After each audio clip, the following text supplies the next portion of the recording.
Dear friends, welcome you once again on your own channel the German mentor. मेरा नाम है जतिंदर सिंह और मैं हूं आपका होस्ट, आपका मेंटोर आपके अपने चैनल पे, जहां सीखते हैं आप जर्मन लैंग्वेज बहुत आसान वे में। आज का टॉपिक है German prepositions used for directions. ये क्या होता है? वीडियो को पूरा देखिए, समझिए। देखने के बाद लाइक, कमेंट और शेयर कर दीजिए। और अगर आप चैनल पे नए हैं तो इसको अभी सब्सक्राइब कर लीजिए बेल आइकन प्रेस करके, सो दैट नोटिफिकेशंस आपको मिले आने वाले सभी वीडियोस के मेरी तरफ से ऑन टाइम। तो चलिए सीखते हैं German prepositions used for directions. Welcome to the German mentor, learn German with excellence in Hindi. Let's go, लव स्केट्स। टुडेज टॉपिक डेर unterschied, इसका मतलब होता है द डिफरेंस। तो फ्रेंड्स, डायरेक्शंस को यूज़ करने के लिए जो प्रेपोजिशंस होती हैं ये टोटल 6 होती हैं। ओके, आप अपनी स्क्रीन पे देख रहे हैं, मैं आपको कॉम्बिनेशन करके सिखाऊंगा। सबसे पहला कॉम्बिनेशन हम सीखेंगे सू वर्सेस इन। सेकंड हम सीखेंगे सू वर्सेस नाक, ये डायरेक्शन के लिए कैसे यूज़ की जाती है। और थर्ड हम सीखेंगे आन वर्सेस आउफ। तो वीडियो थोड़ा सा लेंथी हो सकता है, पेशेंस रखिए और चीज़ को समझिए। तो कंटिन्यू करते हैं सेशन को। सबसे पहले हम सीखेंगे सू वर्सेस इन। डेर unterschied, द डिफरेंस। सबसे पहले हम सीखेंगे सू, मैं आपको बताऊंगा, और इन दोनों के बीच में डिफरेंस क्या होता है और डायरेक्शंस के लिए कैसे यूज़ की जाती है। कंटिन्यू करते हैं सेशन को। सू, देखिए, to go towards some destination, event, person और एक्टिविटी। फ्रेंड्स, जब आप एक टेरिटरी के अंदर रहते हैं, एक जगह के अंदर रहते हैं और उसी जगह के अंदर आप किसी जगह को विज़िट करते हैं, किसी डेस्टिनेशन को विज़िट करते हैं, किसी इवेंट को विज़िट करते हैं, किसी पर्सन को विज़िट करते हैं या किसी एक्टिविटी को करने के लिए विज़िट करते हैं, तो वहाँ पर हम यूज़ करते हैं सू। ओके, इन का मतलब होता है to go inside that destination और प्लेस। जब आप उस जगह पे पहुँच के उसके अंदर एंट्री करते हैं, उसके अंदर जाते हैं, तो उसका मतलब होता है इन। तो वहाँ पर प्रेपोजिशंस हम यूज़ करेंगे in, to go inside that destination और प्लेस। तो इस चीज़ को समझने के लिए देखिए, यहाँ पर एक स्कूल है। ओके, और ये एक फादर और उसका बेटा, फादर एंड सन, ओके, ये उस स्कूल की तरफ जा रहे हैं। Okay, they are going to school. तो वो एक एक्टिविटी को कर रहे हैं, स्कूल की तरफ जा रहे हैं। तो ये आपका हो गया सू, किसी डेस्टिनेशन की तरफ जाना। अब सिचुएशन को थोड़ा सा चेंज करते हैं। देखिए, ये सेम स्कूल है। अब इस बार ये दो पर्सन, फादर और उसका बेटा, अब उस स्कूल के अंदर एंट्री कर रहे हैं, गोइंग इनसाइड दैट डेस्टिनेशन। तो यही होता है हमारा इन। तो किसी एक जगह की तरफ जाना, किसी जगह को जाना, वो होता है हमारा सू। और उस जगह पे पहुंच के जब आप एंट्री करते हैं तो वो होता है हमारा इन। तो आई होप कि ये डायग्राम देख के आपको समझ में आ गया होगा। अब अगली स्लाइड में मैं आपको सेंटेंसेस में करके बताऊंगा, तो आपको और अच्छे से क्लियर हो जाएगा सू और इन का डिफरेंस। देखिए कैसे। बाइस्पीलर एग्जाम्पल्स, लेफ्ट साइड पे है सू और राइट साइड पे है इन। आपको एक एक करके बताऊंगा।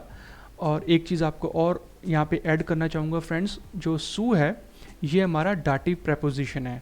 तो यहाँ पे जितने भी नाउन के आर्टिकल लगेंगे वो अकॉर्डिंग टू डाटिव लगेंगे। तो डाटिव को समझने के लिए आपको पुराने सेशंस देखने पड़ेंगे कि आर्टिकल्स कैसे यूज़ किए जाते हैं। तो उसका लिंक आपको ऊपर आई बटन पे मिल जाएगा या आप डिस्क्रिप्शन के अंदर देख सकते हैं। तो चलिए शुरू करते हैं, एक एक करके मैं आपको डिफरेंस करके बताता हूँ। सबसे पहला एग्जाम्पल यहाँ पर आ गया, इश गेह सुअर शूल। ओके, तो शूल का आर्टिकल होता है डी, ये होता है हमारा फेमिनिन। तो सू एक डाटिव प्रेपोजिशन है, तो फेमिनिन डी बन जाएगा डेयर। तो इश गेह सुअर शूल जो बना सू प्लस डेयर, विद इन ब्रैकेट्स मैंने लिखा है I am going to the school. तो मैं एक स्कूल की तरफ जा रहा हूँ। तो जाना हो गया सू, इश गेह सुअर शूल, I am going to the school. अब सिचुएशन को चेंज करते हैं, इश गेह इन टी शूल, I am going inside the school. Imagine कीजिए मैं स्कूल पहुंच गया हूं, अब मैं एंट्री कर रहा हूं। तो अंदर जाना, इश्क है इन दी शूल, I am going inside the school. तो यही फ़र्क होता है सू और इन में, जाना और अंदर एंट्री करना। सेकंड एग्जांपल देखिए, वी आर गेन सुअर पार्टी, we are going to the party. तो पार्टी का आर्टिकल टी होता है, फेमिनिन होता है, तो टी बन जाता है टेर। तो यहाँ पे बन गया वी आर गेन सुअर पार्टी, we are going to the party. अब देखिए, वी आर गेन इन डी पार्टी, अब हम पहुंच गए हैं, we are going inside the party. तो जाना और उसके अंदर एंट्री करना। तो यही आपका एग्जाम्पल हो गया सेकंड वाले केस में। थर्ड देखिए, एर गेट सुम आर्स्ट, he is going to the doctor. तो विद इन एक टेरिटरी एक पर्सन को अटेंड करने जा रहा है, तो आस्ट का मतलब होता है डॉक्टर, ये मैस्कुलिन फिगर है, तो डेयर होता है मैस्कुलिन, वो बन जाएगा डेम। एर गेट सुम आस्ट, he is going to the doctor. अब देखिए, एर गेट इन 10 पानोफ, he is going inside the station. Okay, तो वो स्टेशन के अंदर एंट्री कर रहा है, तो यहाँ पे लग जाएगा आपका इन। फोर्थ एग्जाम्पल देखिए, जी गेट सुअर बांक, तो बांक का आर्टिकल डी होता है, तो डी बन जाएगा डेयर, तो कॉन्ट्रैक्शन मैंने लिखा है सू प्लस डेयर। जी गेट सुअर बांक, she is going to the bank, तो वो एक एक्टिविटी कर रही है, ऑन द वे है, तो यहाँ पे लग जाएगा आपका सू, और जो बैंक का आर्टिकल है वो उसके अंदर कॉन्ट्रैक्शन में बन जाएगा। अब देखिए फोर्थ एग्जाम्पल, जी गेट इन डी बैंक, she is going inside the bank. Okay, वो वहाँ पहुँच गई है, अब वो एंटर कर रही है, तो वहाँ पर आपका लग जाएगा इन। तो बहुत सिंपल है फ्रेंड्स, सू और इन के अंदर जब आप किसी तरफ जाते हैं तो वो आपका सू है, और जब आप उस जगह पे पहुँच के उस डेस्टिनेशन के अंदर एंट्री करते हैं तो वहाँ पर लग जाएगा आपका इन। बट सू के केस में आपने जो आर्टिकल लगाने हैं वो डाटिव वाले लगाने हैं, क्योंकि सू जो है हमारा डाटिव प्रेपोजिशन है। तो यहाँ पर आपका कंप्लीट हो गया फ्रेंड्स सू और इन का कॉम्बिनेशन डायरेक्शन के केस में। अब सेशन को कंटिन्यू करते हैं। Der unterschied the difference, second combination हमारा था सू और नाक। इसको थोड़ा सा ध्यान से समझिए फ्रेंड्स, ये थोड़ा सा ट्रिकी है। देखिए कैसे, सू एंड नाक both means to in English, but सू to go toward some destination और प्लेस, ये बिल्कुल सेम है जो भी पिछली स्लाइड में मैंने आपको बताया, बट ये नाक से अलग है। वो कैसे, देखिए, नाक gets used for mentioning geographical destinations and directions like countries, states और cities। देखिए, सू में मैंने आपको बताया था कि जब आप किसी टेरिटरी के अंदर रहते हैं और उसी टेरिटरी के अंदर, उसी जगह के अंदर आप किसी जगह को विजिट करते हैं तो वो होता है हमारा सू। लेकिन जब आप उस टेरिटरी को छोड़ के बाहर किसी दूसरी सिटी में, किसी दूसरी स्टेट में, किसी दूसरे कंट्री में, किसी दूसरे कॉन्टिनेंट में जब जाएंगे तो वहाँ पर आपका लग जाएगा नाक। ये आप कह सकते हैं कि जब आप लॉन्ग ट्रैवल कर रहे हैं, किसी लंबे डेस्टिनेशन को ट्रैवल कर रहे हैं, तो वहाँ पर आपका लगेगा नाक प्रेपोजिशन, लेकिन दोनों का मतलब टू होता है। सीधा आप कह सकते हैं कि सू आपका शॉर्ट डिस्टेंस के लिए है और नाक आपका जो है बड़े डिस्टेंस के लिए। देखिए कैसे, तो ये सेम मैंने एग्जांपल ले लिया। यहाँ पे स्कूल की बिल्डिंग है, ये फादर और सन दोबारा आ गए और ये उस स्कूल की तरफ जा रहे हैं। सेम एग्जांपल है फ्रेंड्स, तो ये हमारा हो गया सू। आई होप कि आपको पीछे समझ आ ही गया होगा, बट आपको थोड़ा सा नाक के साथ मैं डिफ्रेंशिएट करके बताता हूँ। अब देखिए, ये एक फ्लैग है, ये अमेरिका का फ्लैग है। अब यही फादर और सन उस कंट्री में जाना चाहते हैं। ओके, तो ये ट्रैवल कर रहे हैं एक लंबे डिस्टेंस को कवर कर रहे हैं। तो अब जब ये उस कंट्री में जाएंगे, या किसी और कंट्री में भी आप समझ सकते हैं, तो कॉन्सेप्ट आपने समझना है। ओके, तो ये आपका हो गया नाक। लंबे डिस्टेंस के लिए, लंबी डेस्टिनेशन के लिए आपको लगाना है नाक। अब सेंटेंसेस की फॉर्मेशन में देखते हैं तो आपको और अच्छे से समझ में आ जाएगा। देखिए कैसे, बाइस्पील एग्जाम्पल्स, लेफ्ट साइड सू, राइट साइड नाक। तो सू के केस में आपको याद रखना है कि आर्टिकल आपको डाटिव वाला लगाना है। पहला एग्जाम्पल देखिए, इश्केह सुम खीनो, तो खीनो हमारा आर्टिकल होता है दास, दास बन जाता है डेम। I am going to the cinema. Okay, within a territory है, ऑब्वियस है कि आप अपनी सिटी को छोड़ के दूसरी सिटी में तो सिनेमा देखने जाएंगे नहीं, तो वहाँ पे लग जाएगा आपका सू, इश्के सुम खीनो, I am going to the cinema. अब देखिए नाक कैसे बन जाएगा, इश फ्लीगर नाक कनाडा, I am flying to Canada, मैं अपनी कंट्री छोड़ के जब दूसरी कंट्री में जाऊँगा तो वहाँ पे लग जाएगा नाक। तो ये फ़र्क हो गया। सेकेंड एग्जाम्पल देखिए, वी आर गेन सुअर पोस्ट, तो ये होता है सू प्लस टेर, we are going to the post office. Okay, तो पोस्ट जो है इसका आर्टिकल डी होता है, डी बन जाता है टेयर, क्योंकि डाटिव प्रेपोजिशन है। वी आर गेन सुअर पोस्ट, we are going to the post office. Second example देखिए नाक के इसमें, वी आर गेन नाक न्यू Delhi, we are going to New Delhi, तो ये एक लॉन्ग डिस्टेंस है, तो वहाँ पे आपका लग जाएगा नाक। थर्ड देखिए, एर गेट सुम पानोफ, तो पानोफ का आर्टिकल होता है टेयर, तो वो बन जाएगा डेम, तो कॉन्ट्रैक्शन में बन गया सुम। He is going to the station. अब कंपैरिजन करके देखते हैं नाक में। Er geht nach Deutschland, he is going to Germany। वो किसी और कंट्री में रहता है लेकिन वो ट्रैवल कर रहा है जर्मनी में, तो वहाँ पे आपका लग जाएगा नाक। फोर्थ एग्जाम्पल देखिए, सी गेट्स टू बैंक, तो बैंक का आर्टिकल डी होता है, डी बन जाएगा डेयर। She is going to the bank, तो एक विद इन अ टेरिटरी वो किसी डेस्टिनेशन को विजिट कर रही है, वो बैंक है, तो she is going to the bank. Fourth देखिए, जी गेट नाक USA, she is going to the USA, America. तो फ्रेंड्स बहुत आसान है, सू आपने लगाना है जब विद इन अ टेरिटरी आप ट्रैवल कर रहे हैं, और नाक आपने लगाना है जब आप आउटसाइड द टेरिटरी ट्रैवल कर रहे हैं। अब देखिए, अब यहाँ पे फ्रेंड एक छोटी सी एक्सेप्शन है, एक्सेप्शन को हम बोलते हैं आउस नाम या आउस नामन प्लूराल में। देखिए कैसे, अब यहाँ पे कुछ 3 स्टेटमेंट्स, 3 सेंटेंस हैं आपके सामने। ये एक पर्सन है, ये अपने घर की तरफ जा रहा है, ओके।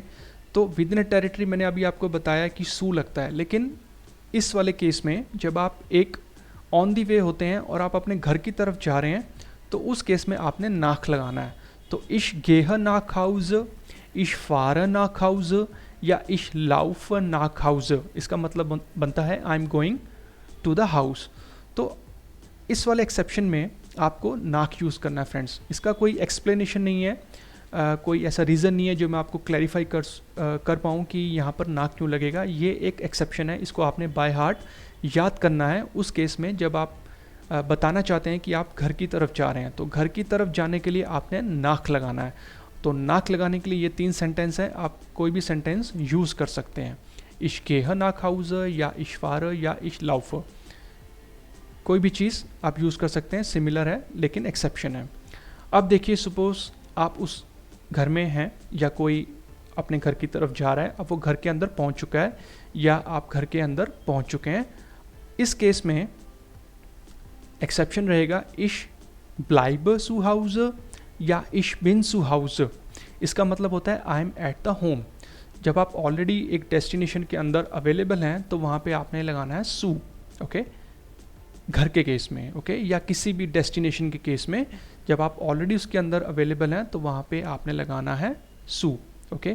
तो ये एक छोटी सी एक्सेप्शन है।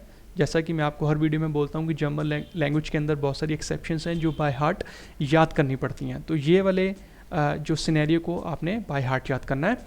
अब कंटिन्यू करते हैं, जो हमारा लास्ट कॉम्बिनेशन था आन और आउफ, उसको समझते हैं। तो इसको भी थोड़ा सा ध्यान से समझिए। डेर unterschied द डिफरेंस आन और आउफ, ये हमारा है लास्ट कॉम्बिनेशन। कंटिन्यू करते हैं, इसको भी सीख लेते हैं। देखिए, आन, आन means on, at, by the side of, for vertical position. जब कोई एक चीज़ दूसरी चीज़ के साथ एक वर्टिकल पोजीशन के साथ अलाइंड है, उसके साथ जुड़ी हुई है या उसके साथ अवेलेबल है, तो वहाँ पर हम लगाएंगे आन, वर्टिकल पोजीशन में फ्रेंड्स, ये आपने ध्यान रखना है, ओके। और जो आउफ है इसका मतलब भी ऑन होता है या एट आप कह सकते हैं, लेकिन on the top of, for horizontal position. जब कोई एक चीज़ किसी दूसरी चीज़ के ऊपर पड़ी हुई है या रखी हुई है तो वहाँ पर आपका लगेगा आउफ, हॉरिजॉन्टल पोजीशन पे। देखा जाए तो दोनों का मतलब ऑन है, लेकिन पोजीशन का फ़र्क है friend, okay. On vertical position के लिए और आउफ जो है आपका हॉरिजॉन्टल पोजीशन के लिए। अब मैं आपको समझाता हूँ ऑन एक डायग्राम के फॉर्मेशन में। देखिए, ये एक सिलेंड्रिकल फिगर है, ओके, और ये एक स्फीयर है या सर्कल आप कह सकते हैं। तो ये इस ऑब्जेक्ट के साथ बिल्कुल अलाइंड है एक वर्टिकल पोजीशन पे। तो ऐसी सिचुएशन को आप ध्यान में रखिए कि कोई भी एक चीज़ दूसरी चीज़ के साथ जब एक वर्टिकल पोजीशन के साथ अलाइंड है तो वहाँ पे आपने लगाना है ऑन प्रेपोजिशन, ओके। और दूसरा है हमारा आउफ। आउफ को समझिए कैसे, सेम फिगर के ऊपर जब कोई दूसरी फिगर हॉरिजॉन्टल पोजीशन पे है, बिल्कुल उसके ऊपर पड़ी है, तो वहाँ पर आपका लगेगा आउफ, ओके। तो इस डायग्राम को आप दिमाग में रखिए और जब भी आप सेंटेंस को बनाने लगें आन और आउफ के लिए, तो ये 2 फिगर जब आप ध्यान में रखेंगे तो आप सेंटेंस बड़े अच्छे तरीके से बना सकते हैं और समझा सकते हैं। अब सेंटेंसेस में देख लेते हैं इसको। बाइस्पीलर, लेफ्ट साइड आन, राइट साइड आउफ। तो मैं आपको कॉम्बिनेशन करके बताऊंगा। देखिए, एक चीज़ आपको और क्लियर करूं कि आन और ऑफ दोनों ही केस में पहले आन की बात कर लेते हैं। जब कोई एक चीज़ आप दूसरी चीज़ के साथ फिज़िकल मूवमेंट करके अलाइन करके रख रहे हैं, ओके, या कोई वही चीज़ ऑलरेडी उस चीज़ के साथ अलाइंड है, उसमें कोई मूवमेंट नहीं है, तो ये दोनों ही सिचुएशन में यूज़ होगी आन। कैसे, देखिए आपको और अच्छे तरीके से समझाता हूँ। यहाँ मैंने एक एग्जांपल लिया, जी हैंग्ड द फोटो ऑन दी वांट, she hangs the photo on the wall. देखिए अब एक फ़ोटो है, ये ऑब्वियस है कि जब एक वॉल के ऊपर, एक दीवार के ऊपर लगाई जाती है तो वो एक वर्टिकल पोजीशन में होती है। अब देखिए she hangs the photo on the wall, अब वो एक फिज़िकल मूवमेंट कर रही है और एक फ़ोटो को वो दीवार के ऊपर लगा रही है। तो लगाना और डेस्टिनेशन क्या है, वो दीवार। तो ये चीज़ आपने ध्यान में रखनी है कि एक मूवमेंट भी हो सकती है और डेस्टिनेशन भी हो सकती है, ओके। तो जब दोनों ही चीज़ें एक सेंटेंस के अंदर है, वो होता है हमारा केस वोहिन। वोहिन आकुजाटिव, एक मूवमेंट करना और एक डेस्टिनेशन पे कोई चीज़ को प्लेस करना। तो ये सिचुएशन है, she hang the photo on the one, she hangs the photo on the wall, क्योंकि एक मूवमेंट और डेस्टिनेशन। अब देखिए सिचुएशन को चेंज करते हैं, the photo hanged on there want, the photo hangs on the wall. अब इसमें कोई मूवमेंट नहीं है, एक फ़ोटो है वो दीवार पे ऑलरेडी टंगी हुई है। तो किसी एक चीज़ का दूसरी चीज़ के ऊपर ऑलरेडी होना, कोई मूवमेंट नहीं हो रही है, तो वो होता हमारा डाटिव केस, तो जिसको हम बोलते हैं वो, ओके। तो वोहिन और वो को समझने के लिए फ्रेंड्स एक सेपरेट वीडियो मैं पहले बना चुका हूँ, उसको डिटेल में समझने के लिए आप वो वीडियो को देख सकते हैं। उसका लिंक आपको ऊपर आई बटन पे मिल जाएगा या डिस्क्रिप्शन के अंदर। मेरी थीम नहीं है, बट आपको मैं एक समराइज फॉर्म में बता रहा हूँ, बट वीडियो को देखिए ज़रूर, ओके। तो ये हो गया, द फोटो हैंग्ड ऑन देयर वान, the photo hangs on the wall. तो ये आपका केस हो गया वो डाटिव। अब आउफ के केस में देखते हैं कि आकुजाटिव और डाटिव कैसे काम करते हैं। तो ये रहा एग्जांपल आपके सामने, जी लेक्ड द स्पूक आउफ 10 टिश, she puts the book on the table. तो ये हमारा हो गया वोहिन केस आकुजाटिव, क्योंकि इसके अंदर एक मूवमेंट हो रही है और एक डेस्टिनेशन है, लेकिन अब की बार ये आ गया हॉरिजॉन्टल पोजीशन पे, ओके। तो she puts the book on the table, वो बुक को रखना एक मूवमेंट है, कहाँ रखना, टेबल के ऊपर, वो डेस्टिनेशन है। तो ये हमारा हो गया वोहिन केस, ओके। तो अब देखते हैं वो केस कैसे अलग है इससे। द स्पूक लीक्ड आउफ 10 टिश, the book lies on the table. अब इस पर कोई मूवमेंट नहीं है, कोई चीज़ कहीं रख नहीं रहा है, वो बुक ऑलरेडी टेबल के ऊपर पड़ी हुई है। तो ये हमारा हो गया वो केस डाटिव। तो फ्रेंड्स ध्यान रखिए, आकुजाटिव और डाटिव के जो आर्टिकल हैं ये आपको पता होने चाहिए, तभी आपको ये कॉन्सेप्ट समझ में आएगा आन और आउफ के केस में, ठीक है। बट अगर आपको नहीं समझ में आया तो वीडियो को रिवाइंड करके देखिए, मैंने आपको क्या बताया तो आपको क्लियर हो जाएगा। बट वो वीडियोस ज़रूर देखिए जो मैं पहले इस थीम के ऊपर बना चुका हूँ, वोहिन वो, आकुजाटिव और डाटिव, राइट। डिस्क्रिप्शन के अंदर लिंक आपको मिल जाएंगे। तो फ्रेंड्स ये था आज का सेशन। मैंने आपको 6 प्रेपोजिशंस बताई जो डायरेक्शंस के लिए यूज़ होती हैं। सबसे पहले थी सू वर्सेस इन, सू वर्सेस नाक, आन और आउफ। अगर नहीं समझ में आया तो मुझे कमेंट करिए, मैं आपको कमेंट के थ्रू और क्लियर करूँगा, और वीडियो को आप दोबारा देख सकते हैं।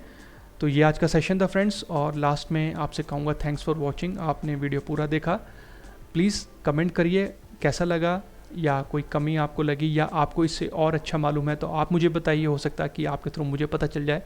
और जमन पढ़ते रहिए आपके अपने चैनल पे, दी जमन मेंटोर पे, जहाँ मिलता हूँ मैं जतिंदर सिंह, आपका होस्ट, आपका मेंटोर। सेफ़ रहिए, सुरक्षित रहिए, अपना ध्यान रखिए, घर पे रहिए, और जर्मन में आपसे बोलूँगा बिस बहाल चूज़, आउ विडरजेन, चाओ चाओ।